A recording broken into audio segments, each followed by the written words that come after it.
में से लिख दो जैसे कि हम देहम सुरहनिया कोई मांगता तब हमरा कोई दोसर जमीन दी। हाँ हाँ तो कहले कि पैसा था 50,000 रुपया सकरनी 50,000 रुपया देनी और ओकरा बाद वो लोग के मुआला के बाद क्रियाक्रम तक कहनी इतना जमीन हमरा के दिलक लोग तो ये जमीन हम बेच देनी दुसाद से बदलाइन भइल। हाँ उहे बतिया मने अब बेच के हम पीछे घर के अपना लेनी जमीन अब पीछे घर बनैनी तो आगे जे बा ओकर रास्ता केंग रोका गल तनी तू बताव ना हमरा से हम तो पीछे बनैनी नु तो अगला के रास्ता केंग रोका गल। पीछे कहाँ से बनैली आगे बनैली बड़ा आगे बनले बनी तू नयका घर आगे में नहीं ओहो माने रास्तावा के आर पर कहता रहा हनु माने पुरानका घर तो आगे बा हाँ जमीन पीछे लेनी हाँ तो पीछे हम घर बनैनी हाँ तो अगला के रास्ता केंग रोक गल तनी समझावत हमरा के नइखे रोकाई चल के देखत हूं हां जल्ल केंग तू कहत रे तोहर रास्ता रोक ले तोहरा मोरी के सिकाने सुना बबुआ तू कहबा तब न सुने ना सुनला दोसर कोई कही तब न सुने सुनले हम ठीक देखे बा नहीं खी जा ना देखे नहीं की जा त माने देखबू त बुझा जाई नु देखे ला कि चाची कई बेरे जा लिखी ले बुझा जाई नु माने हैं बुझाई कि नहीं जब से शादी लागल तब से हम मुंह के बात लिखल जाला कोनो बात त हमरे बेटिया बोले लगली ते मन जाई तू जइबे मत करिए खिले ना माने ना जाई हम तो झूठ बोल देम चाहे वो झूठ बोल दे लेकिन तू जाइबू देखबू तो बुझाई नु किसके सच बोलता है तो हर भाई पीछे तू नयका घर भइल पीछे हैं नयका घर पीछे भइल त फेन सब पर रास्ता बता उहे भइल हां दोसर त ना होई केंग रुक तनी हां बताओ रे त उहे का दुमा अक्सर रोत रहस नु कि गुडुआ कई बेरा पंचायत भइल हम कहनी कि अब केकर बात मानल जाए आ केकरा से बोलल जाए आखिर के बबुआ तू पछे में बड़ा अक्सर पछे में तब से अक्सर हमरा से ना उतना बोलेलन ताकेलन सही सलामत ना करल लेकिन हनी के नौ से आवेलन तो बदी सलाम कोई करो चाहे ना करो बोलो चाहे ना हां हां लेकिन हम बोली चाहे तारा से ना नाम होखेला हां तार का बिगड़ी कुछो ना बिगड़ी ना बोलबो त का हमर बिगड़ी ए बबुआ तू खाइबा तू बना रहबा हम नीमक रोटी खाइम हम सब अपना आज तक ले हम ना देखा बबुआ हम कहले कि दूसरा से खा ले लेकिन हम अपन दियाद गोतिया से एगो नीमक वो अपने से कहता रू कि जकीर में मैं नौकरी लगवा दिलन तू अपन खइलन कमैलन उड़ैलन हां हां वही अख्तर मियां अपन परिवार लेके तो सादा वही जा रहलन हां माई बाप के तो कहलन ना उनका देखा देखी परिदारी में छोटकोल चल गइलन अपन लेके बचली बड़ की तो बड़की कहता रही कि अब हम काहे करी जब उ लोग नहीं करत लोग तो ना तो कोई हारल बात कोई का करी तो हारल बात हमरा के एगो डोम समझ के लिख देली आ लिख के तय भल कि 50,000 रुपया दी है मुगला के बाद तक क्रिया कर हमर करी है हां ई सही बात है तो हम 50,000 रुपया देनी पूछ ली है आ ओकरा बाद मुगला के बाद तक क्रिया करम कोई नहीं जितना तय भर है उतना कोई खाली सुनी लेनु कि एगो तो महमदली से शादी उनकर नतनी के भइल नु आई गुडू के नाम लिखले है तो जौन पोता कहले है तने केनु करी पोता पोती ना डोम समझ के लिखले बारे हमरा डोम हां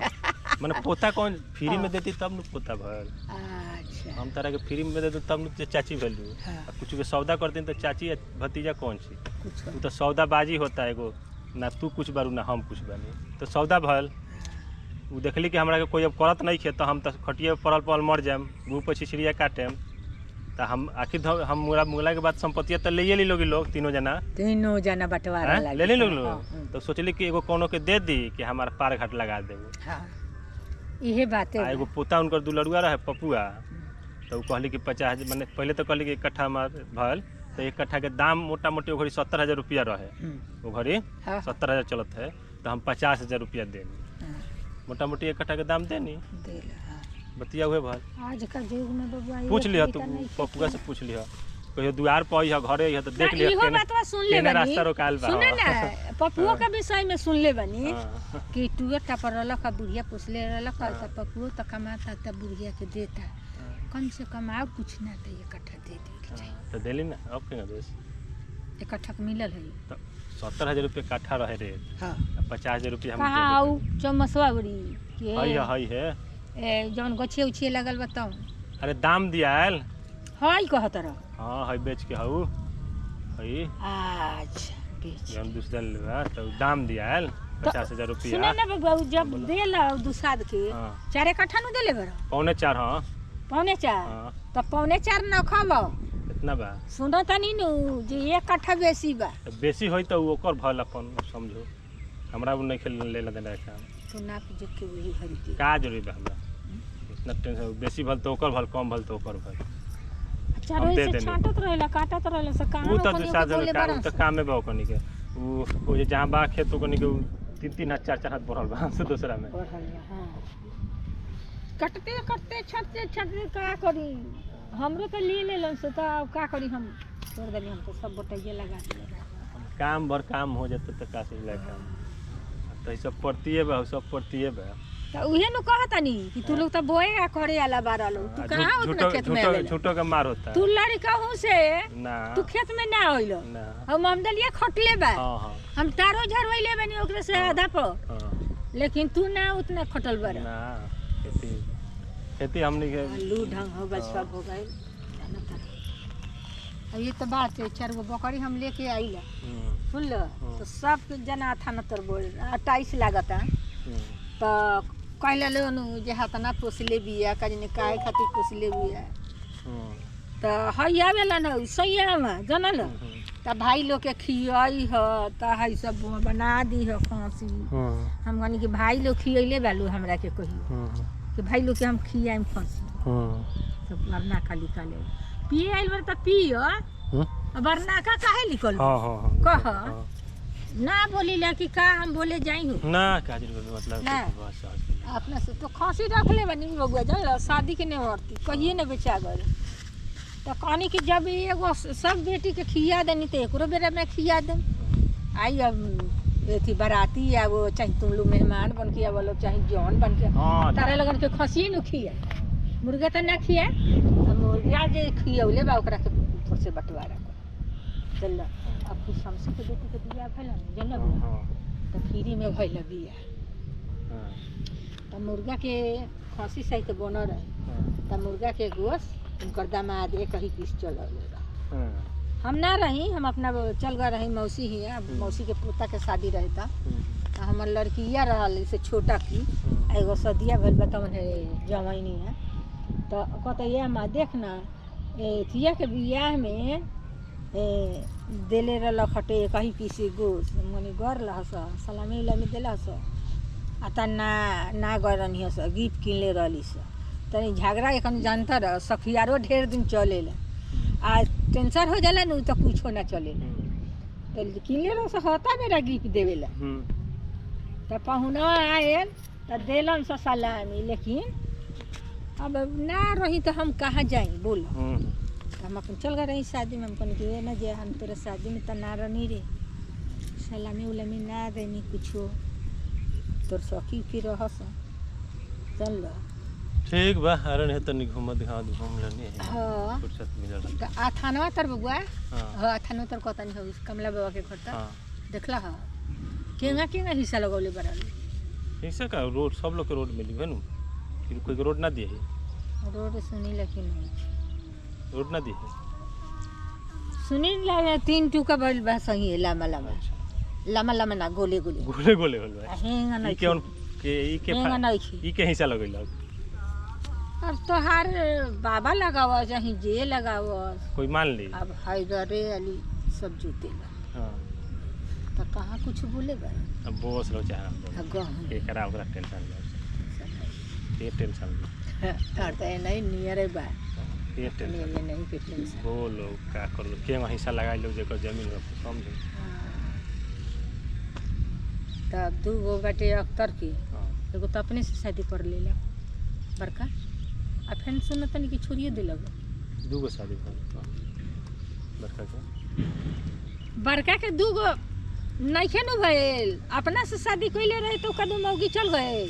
तो शादी भल ना तो का कहल जाई तिलक कहल जाई कि शादी कहल जाई करो तो सुन ना बबुआ एगो लड़कवा जौन लेके आए रहे मौगी तो लड़कवा इनकर ना रहे ढुनमुन के कोई के रहो के जानता ढुनमुन नाम ना एकरा जोड़ी बस सोच लगे के कर रहा है मुन्ना चिन्हैबो ना करस हमरा का रोज लगे रही उहे चिन्हाई जे 20 साल पहले खाली आयु कहाँ से चिन्हाई कोई के ना कोई के तारा के चिन्ह कोई हैं का चिन्हाला से का ना माने 20 साल पर कोई आई जाई त केंगो कोई चिन्हाई जल्दी आ ए जन आमदी रही तब न खोजेली कुछो जनु बतियाबा त हम कहले कि सुन हां तना शादी भइल अते हमरा शादी में कोई रहले है एगो तो तोरा बेटी के शादी भइल आ हमरो बेटी के 21 साल हमार बेटी के शादी हो गल तब ओकरा बेटी के शादी तो अब का जाने गईनी कि ना गईनी सलामी देवे चल आ तब से अब 3 गो बेटा हो जहाँ कर तुम कनी बउआ तोर कहाँ बियाह हो लल्लुआ से बड़ बतावन था हमारे ही जा कि यही लोग कहेला तो वो घरी बुलावल जी तब न अभी के जानता आ पोला बनत रहे ओकरा छेका में तो हमार बहन जब थी बहन बेटा आए रहे तो जाके घूम आयल कहता कि गोश पोला मेहमान आयल बा कोई के बियाह बा का हमनी के कर बियाह बा रे हमरा मालूम नहीं के कि छेका होता जब मिठाई आयल तब जाना तनी हमनी के का कोई खबर देले रहे खाई की तारे एगो चाचा बारन कहियो ना खिलाई में केहू पूछेला ना आ हम बेटी के जितना छेका कइले बानी बियाह कइले बानी तारा दादा के कहियो ना छोड़ी। अच्छा हम अपन बेटा बेटी करम तो पूछे आ पूछा चाहे ना पूछा तो मरे के टाइम आ गइल बा हमने के माने अगर जीवन जिंदा रहल तो पूछिए पूछबे कर जिंदा रहम से तब मर जेबले तो के 12 साल हम मर के आके तो ना पूछे अभी के जानता कि के मरी के जी अभी तक पढ़ता है नया नया लड़का मर जाता है एक्सीडेंट में आदमी मर जाता है इहे त बा जिंदगी के ठीक बा इहे जिंदगी बा और रास्ता बाँच के चल आइल बा त ठीक बा ना बाँच के चल गइल तो गोल ए बबुआ हमरे सब दामाद के धक्का लग गइल का कल जाए हां बहुत दहाड़ आए रहे तो दहाड़ में हमर पानी इतना दामाद हिल के आई बिगड़ल गाड़ी तो जीवने न बच के चलावता खाली पेट के चलते हैं हां दोसर का है अंधी पहाड़ पर चल जाता अब अगर देखा ना खिड़कियां के हमर बहिन भी है वो बहिन का जाऊ गइला 4-5 गो लड़ी के पत्थर के काम करत ला उसमें फलवा लेके जांच के मुंह अरे बाप रे बहुत खतरनाक जवान लड़का वो भेजले रहस कहां का करी का जाने कौना जिला कहीं कमाए गए राजस्थान में खिड़किया के लड़का रहे कमाई ना रहे बाबू रहे जान तो भेजले रहसन दपनिया के हमनी के लगी तो का कर अल्लाह के दुआ जहां फराम ले कोई के कोनो ठीक नहीं कहा बबुआ पेट चल डाल बा पेटवा ना रही तो कोई पहाड़ पर जाई ना हम भी तो आसरा धुना ता खा ठीक बच्चा चला तने हो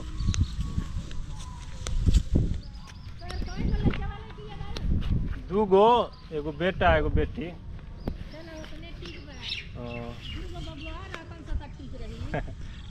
तो बेटियो तो चाहे आ बेटो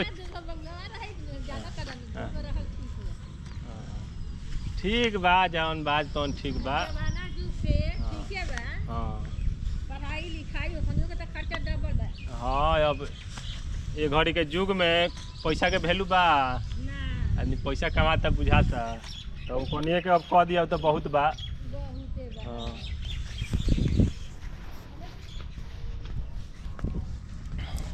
चलिए जी तो बहुत चर्चा हुई हमारे और उनके बीच ये अब्दुल चाची थी इनका घर डी पर है जो भी हो और पता नहीं भविष्य में आप कब ये वीडियो देखेंगे लेकिन आज है 3 अगस्त 2026 तो आज हमारी ये वार्तालाप हुई कुछ मेरे बारे में कुछ उनके बारे में कुछ उनके पड़ोसियों के बारे में जो भी आप उनके शब्द सुने आपके सामने है। अब इस पर अगर मेरा जीवन ख़त्म होने के बाद अगर टिप्पणी कीजिएगा तो बहुत बेकार नहीं है। डिस्कशन तो लोगों के मरने के बाद भी होता रहता है। जैसे हाल फिलहाल में हमारे एक देश के प्रधानमंत्री थे डॉक्टर मनमोहन सिंह, उस पर किसी ने इल्ज़ाम लगाया था कि भाई वो कोयला घोटाले में शामिल है और सुप्रीम कोर्ट ने उन्हें बाइज्जत बरी कर दिया मरने के बाद भी। तो कोई दिक्कत नहीं है, आप कभी भी टिप्पणी कर सकते हैं इस पर। चलिए तो आज समय था, थोड़ा घूम फिर लिए खेत खलिहान, उनसे भेंट हो गई इत्तेफाकन, ठीक है। अब चलिए हम आगे चलते हैं और एक थोड़ी दिलचस्प बात आपको बताने वाला हूँ। हो सकता है कि मेरी मौत जल्दी हो जाए या फिर 10 को बाद हो, ठीक, लेकिन अभी मैं ज़िंदा हूँ और मैं देख पा रहा हूँ कि अगर सारी चीज़ें, सारी परिस्थिति आज के हिसाब से ठीक ठाक रही तो मेरे मरने के बाद मेरा मृतदेह, ठीक है, वो मुझे लगता है कि यहाँ पर दफनाया जाएगा, ठीक। ऐसा लगता है। तो देखते हैं भविष्य में ये भविष्यवाणी सच होती है कि नहीं। उधर हम लोग का घर है और ये कब्रिस्तान के लिए ज़मीन निर्धारित की गई है, ठीक है। और वहाँ पर सत्तार दादी का कब्र बन चुका है, ठीक है। और भविष्य में इस कब्र को घेर दिया जाएगा, मतलब इस पूरे एरिया को। और उसके बाद हो सकता है कि मैं भी यहीं पर रहूं। मिलते हैं आगे। Thanks for the watching.